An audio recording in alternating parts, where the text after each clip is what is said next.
સુરત જિલ્લા પંચાયત કચેરીમાં લેટ લતીફ કર્મચારીઓ સામે મોટી કાર્યવાહી હાથ ધરાઈ હોય તેમ જિલ્લા પંચાયત પ્રમુખ અને ઉપપ્રમુખ સવારે 10:30 વાગ્યે અચાનક કચેરીએ પહોંચી કર્મચારીઓની હાજરીની ચકાસણી કરી, જેને લઈ લેટ આવનાર કર્મચારીઓમાં ફફડાટ ફેલાયો।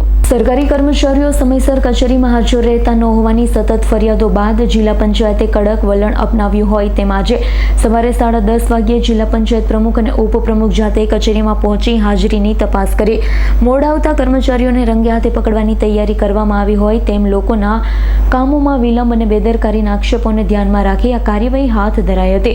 જો કોઈ કર્મચારી સમયસર હાજર નહીં હોય તો તેની સામે કાર્યવાહી થઈ શકે। અચાનક ચેકિંગના કારણે જિલ્લા પંચાયત કચેરીમાં મોડા આવતા કર્મચારીઓમાં દોડધામ અને ચિંતાનો માહોલ જોવા મળ્યો હતો। જી સર, વિઝિટે નીકળ્યા છો, શું પરિસ્થિતિ જોવા મળી?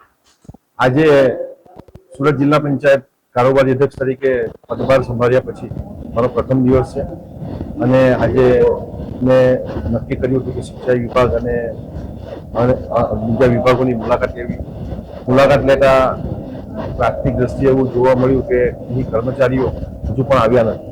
તો જે પ્રમાણે સમયસર કર્મચારીઓ આવવું જોઈએ એ નથી આવી શક્યા, તો એમને પણ અમે આવનારા દિવસોમાં એને કડકમાં કડક સૂચના આપીને પ્રજાના કામો માટે એની જે નિયમિતતા અને જવાબદારી સુપેરે નિભાવે એના માટેની કડક સૂચના આપીશું અને જરૂરી અમલ પણ કરીશું। લાઇટ પંખા ચાલુ છે, વેટ થઈ રહ્યા છે।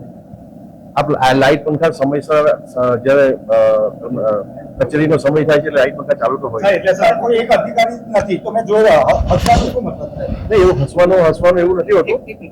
આપ જોઈ રહ્યા છો જે પ્રમાણે કર્મચારીઓ નથી આવી રહ્યા, કર્મચારીઓને આપણે ચોક્કસ એમને ટકોર કરીશું। બીજી વાત એ છે કે અત્યારે એક પણ કર્મચારી એક જ વર્ષે bureau report S9 news Surat.